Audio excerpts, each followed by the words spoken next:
Surface से satellite तक का डिस्टेंस नहीं होता है, बल्कि चूंकि स्फेरिकल ऑब्जेक्ट्स हैं, ये अर्थ स्फेरिकल है और इसे सैटेलाइट इतना छोटा है, इसे स्फेरिकल मान सकते हैं आप, तो अर्थ के सेंटर से लेके उस ऑब्जेक्ट के सेंटर तक का जो डिस्टेंस है, तो ये डिस्टेंस ये कैपिटल आर नहीं होगा और ना ही एच होगा।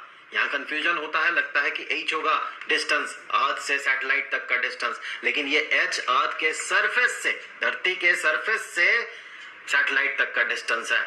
हमें पृथ्वी के सेंटर से, अर्थ के सेंटर से सैटेलाइट तक का डिस्टेंस कंसीडर करना होगा, जो कि होगा स्मॉल लेटर आर।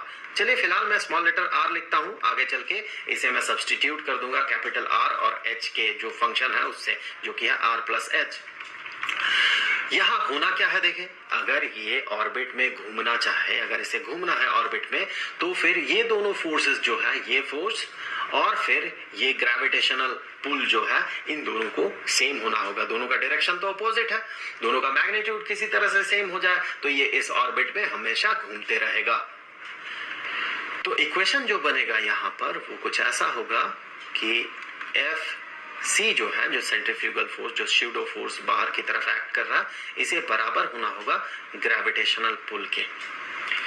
तो यहाँ पर वैल्यूज अगर आप पुट करते हैं तो m v not squared divided by r is equal to g m into capital M divided by r squared. हम क्या पता लगा रहे हैं, हमें पता लगाना है ऑर्बिटल वेलोसिटी, मतलब v नॉट हम पता लगाएंगे, जो सैटेलाइट का वेलोसिटी है। यहाँ पर मुझे यहाँ पर स्पीड कहना चाहिए, बेसिकली हम स्पीड पता कर रहे हैं। तो यहाँ वेलोसिटी का जो मैग्नीट्यूड है क्या है, वो v नॉट है, तो v नॉट हम पता लगा रहे हैं। तो v नॉट के लिए इक्वेशन बनाएंगे हम। उससे पहले देखिए कुछ टर्म्स को काट देते हैं, थोड़ा आसान होगा। यहाँ m और ये m कट गया, ये r यहाँ से एक r को कैंसिल कर देगा। तो फिर हम कह सकते हैं यहाँ से आगे कि v not squared is equal to gravitational constant, universal gravitational constant into mass of earth divided by r।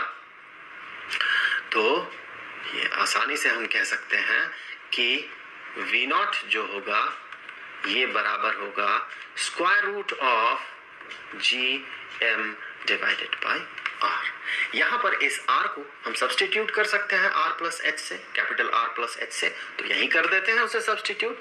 तो यहाँ पर इस r के जगह, यहाँ पर ये जो r है, स्मॉल लेटर r है, उसकी जगह हम लिखेंगे r प्लस एच। तो ये हो गया रिक्वायर्ड इक्वेशन इसका ऑर्बिटल वेलोसिटी का। अब हम क्या करेंगे, इसी ऑर्बिटल वेलोसिटी का जो इक्वेशन है इसे हम रिप्रेजेंट करेंगे अलग अलग टर्म से, दो अलग अलग टर्म से हम इसे रिप्रेजेंट करेंगे। और उससे पहले ये देख ले, यहाँ मजेदार बात ये है कि यहाँ स्मॉल लेटर m जो है ये अपीयर नहीं कर रहा है। स्मॉल लेटर m क्या था, इस सैटेलाइट का जो अपना मास है ये था। इसका मतलब अगर किसी सैटेलाइट को किसी एक खास ऑर्बिट में, मान ले इसी ऑर्बिट में घूमना है, तो सैटेलाइट भारी हो, बड़ा हो या सैटेलाइट छोटा हो, कोई फर्क नहीं पड़ता है। सैटेलाइट का मास कुछ भी हो उससे कोई फर्क नहीं पड़ता है, उसे उसी ऑर्बिटल वेलोसिटी से रिवॉल्व करना है अगर उस ऑर्बिट में रिवॉल्व करना है तो यहाँ सैटेलाइट का मास मैटर नहीं करता है। ये बहुत इंपॉर्टेंट एक मुद्दा है। अब हम क्या करेंगे, इसे रिप्रेजेंट करेंगे, इसी इक्वेशन को, ऑर्बिटल वेलोसिटी के इक्वेशन को रिप्रेजेंट करेंगे दो अलग अलग टर्म्स में।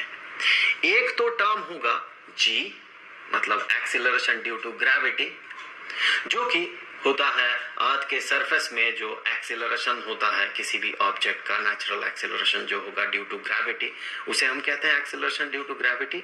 और दूसरा जिस टर्म में हम इसे रिप्रेजेंट करेंगे वो होगा इस ऑर्बिट में, ये जो सर्कुलर ऑर्बिट है, इस ऑर्बिट के किसी भी पॉइंट में जो acceleration due to gravity act कर रहा है, जो कि है g डैश्ड, उसके टर्म में। दोनों बराबर तो नहीं होगा, हमें पता है हाइट जैसे जैसे बढ़ते जाता है, जैसे जैसे हम ऊपर जाते रहते हैं, जो एक्सीलरेशन ड्यू टू ग्रेविटी का मैग्नीट्यूड है वो घटते जाता है।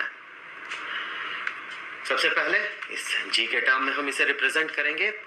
तो यहाँ पर ये g, इसे हम कुछ ऐसे रिप्रेजेंट कर सकते हैं कि g अर्थ के सरफेस में जो ग्रेविटेशनल एक्सीलरेशन है या एक्सीलरेशन ड्यू टू ग्रेविटी है, उसे हम कुछ ऐसे रिप्रेजेंट करते हैं, capital G capital M divided by r squared. तो इसके लिए